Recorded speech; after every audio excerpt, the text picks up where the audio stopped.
ایرو روژا بیرانینا درکتنا روژنامه‌یا پیشین آ کردی یا بناوی کردستانه. روژنامه‌یا کردستان دی 22 نیسان 1898 ده یکم جار لپایتختا مصر قاهره هات چاپ کرن.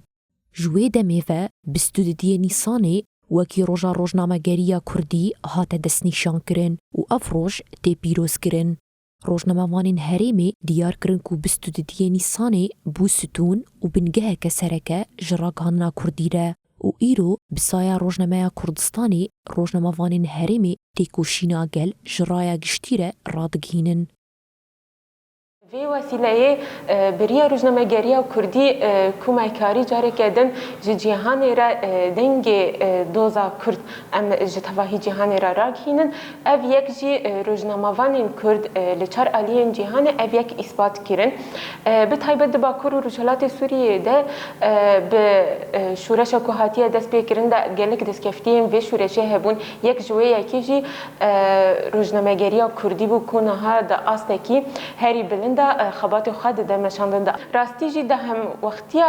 وانگش دانان را به هم وقتیا کو اوقاس ایریش لسر روزنامه بانی کرد به تایبت هنه لکیلی به کیلی جی راستیا لورتی جیان کرن تی بلگه کرن.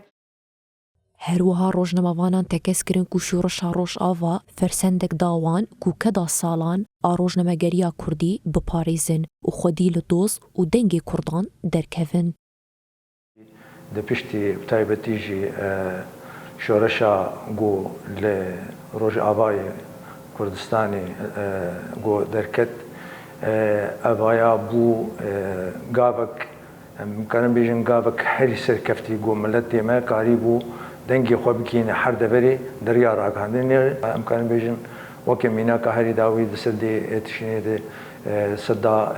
بنداوا یا شهیدا بیچوا روز بروز کلی حوالی منی روزنامه‌وان یعنی کلی جوی برخوادانی پاروت کردن به همو جهانی ره و حوالی منی روزنامه‌وان بریز حرمت بروان سکرن تایبتی جی حوالی منی گو شهید یعنی گیهابون آستا شهادتی جی حوالی منی راگاندنی. لسر شوپا روژنامه کردستان سرخوابون برخودان مد تیوی روش تیویه ایرو لروژ آوای کردستانی آرتشک پسپورانه یا روژنامه‌وانین کرد هاتی آوا گرن و ده هر دمه ده دبندنگ و رنگ شورشه.